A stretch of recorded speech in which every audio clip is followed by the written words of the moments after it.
They called her a beggar, dirty, fragile, unwanted by the world. He was a billionaire, untouchable, respected, feared in boardrooms. Their worlds were never meant to collide. But when she grabbed his wrist and whispered, "Don't eat that," he almost pushed her away. Until he saw what she saw. And by the time he realized the truth, his life, his wealth, and someone he loved, were already hanging by a thread. What did she see? Why did she stop him? And how did a starving little girl end up saving the most powerful man in the city? Stay with this story, because the truth doesn't just shock him. It changes him forever.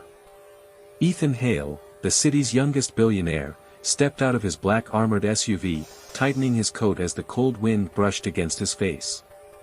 To the world, he was intimidating, sharp jawline, sharper tongue, and a reputation for never slowing down for anything or anyone. He had a meeting in 10 minutes inside the charity gala, a room filled with wealthy donors pretending to care about the poor. Ethan didn't believe in pretenses, or charity. People must earn their way, he always said. But that night, fate stood 4 feet tall, barefoot, and shivering.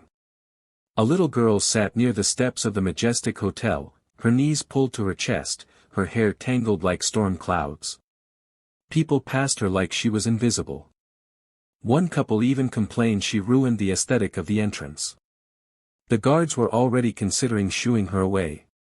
She had no blanket, no shoes, only a pair of wide, frightened eyes that followed every movement around her like she was trying to survive a world built to crush her. Ethan saw her, but only as another sign of the city's brokenness.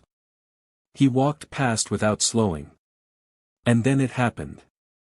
He reached the hotel doors when a tiny hand gripped his wrist, so sudden, so desperate, that even his bodyguards stepped forward. "Don't eat that," she gasped, her voice trembling with urgency. Ethan frowned down at her. In his hand was a small chocolate truffle from the welcome tray the hotel staff had just offered. "Kid," he sighed, "let go. You can't grab people like." But she tightened her grip, her eyes filling with tears. "Please. If you eat that, you'll get hurt." "I saw." He almost laughed. She was starving, cold, probably not well. He assumed she wanted the chocolate. His guards moved in to pry her away. But something stopped him. Her eyes. Not hungry, terrified. Not begging, warning. "How do you know?" Ethan asked, stunned by the seriousness in her voice. The girl pointed shakily at the tray. "There's something wrong with them." The man in the red coat, he put something in one of the chocolates. Ethan's jaw tightened. A beggar child accusing someone of poisoning food? Ridiculous. He looked at the hotel staff, polished clothes, calm expressions. Nothing suspicious. But then he noticed something he never would have seen if she hadn't spoken. A man in a crimson coat slipping quietly out the side door. Head down. Face hidden. Moving too fast. Ethan's instincts, sharp, trained from decades of business and enemies, flared. He turned back to the girl. "What exactly did you see?" Her lips trembled as she described it. She had been sitting unseen as always. She watched everything. A man knelt beside the tray like he was adjusting his laces, except his hands were shaking. And he whispered to himself, "This will be enough to bring him down." Ethan's heart skipped. Bring who down? Him. He looked at the chocolate again. For the first time, doubt clawed into his chest. "Sir," one of the guards whispered, "we just got a message. Your business rival, Kellen Ward, checked into the hotel a few minutes ago." Ethan's blood ran cold. Coincidence? Maybe. But the man in the red coat. The trembling hands. The whispered threat. Suddenly the billionaire wasn't so sure anymore. He handed the chocolate to his guard. "Get this tested. Right now." Then he looked at the girl again, really looked. Tiny. Freezing. Alone. And yet she might have just saved his life. "Come with me," Ethan said quietly. But she shook her head violently. "No. They'll see me. They'll find me. I have to hide." "Why would anyone want to find you?" Ethan asked. The girl swallowed hard. "Because I saw something I wasn't supposed to." It was only then that Ethan noticed the bruise on her collarbone, the cut on her lip, the fear in her eyes that felt too old for her small body. "Kid," he whispered, "what happened to you?" She wrapped her arms around herself, trembling. "You can't protect me," she said softly. "No one can." Ethan Hale, man who controlled empires, felt something he hadn't felt in years. Helpless. He bent down to her eye level. "Let me try," he said. And for the first time that night, she didn't say no. Ethan led the girl to a quiet hallway away from the gala crowd. She walked with small, careful steps, flinching every time she heard a loud voice or a door open. This wasn't shyness. This was fear learned from experience. "What's your name?" he asked gently. "Lila," she whispered. "How long have you been out here, Lila?"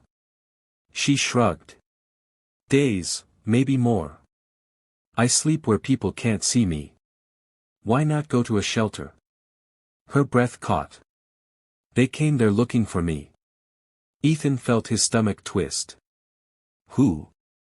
She hesitated before answering. "The same men who hurt my mom." The billionaire froze. This wasn't about hunger. This wasn't a random warning. This child was running from something real, something dangerous.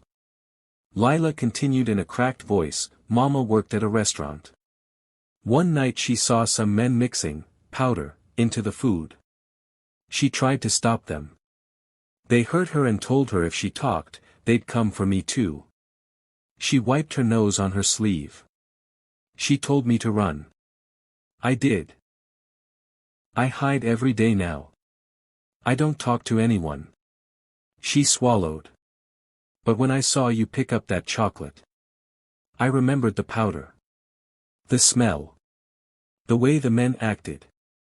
And I knew it. I just knew." Ethan's chest tightened painfully, something raw and unfamiliar spreading inside him. She wasn't guessing. She wasn't imagining things. She had seen something awful, and she was reliving it every day since. Before he could respond, his guard rushed toward them, pale-faced. "Sir, we tested the chocolate." Ethan braced himself. There was a hazardous substance mixed in. Small dosage, but enough to cause severe damage. Lila flinched, gripping Ethan's sleeve. Ethan slowly turned to her. "You saved my life." Her eyes filled with tears, not pride, but fear. "They'll know I spoke," she whispered. "They always know." Ethan placed a steady hand on her shoulder. "Not this time," he said. "I won't let anyone hurt you." Lila shook her head. "But you don't understand, these men work for someone powerful." "So do I," Ethan replied quietly, his voice turning steel. "Me." Just then, an emergency alarm rang through the hotel. Guests screamed. People rushed out of the ballroom. Ethan's phone buzzed with a message from his security team. "Sir, the man in the red coat was spotted near the service elevator. He fled when we approached. We're reviewing the cameras, this looks planned." Ethan looked down at Lila, who was trembling like a leaf. This wasn't just an attempted poisoning. This was a warning. A threat. And Lila was somehow tied to the same group responsible. "Lila," he said softly, "you're coming with me. Somewhere safe." "No," she whispered, stepping back. "I don't want to ruin your life too." Ethan bent down so he was eye level with her. "You didn't ruin it," he said. "You saved it." She stared up at him, lost, fragile, terrified. And then, for the first time, she nodded. As they walked out of the hotel together, Ethan heard whispers rippling through the crowd. That billionaire just left with a beggar girl. What's he doing with her? What if she's scamming him? He ignored all of them. Because for the first time in his life, Ethan Hale felt something stronger than pride, wealth, or reputation. He felt responsible for someone. And he didn't care what the world thought. He only cared about one thing now. Finding out who hurt this child. And making sure they never touched her again.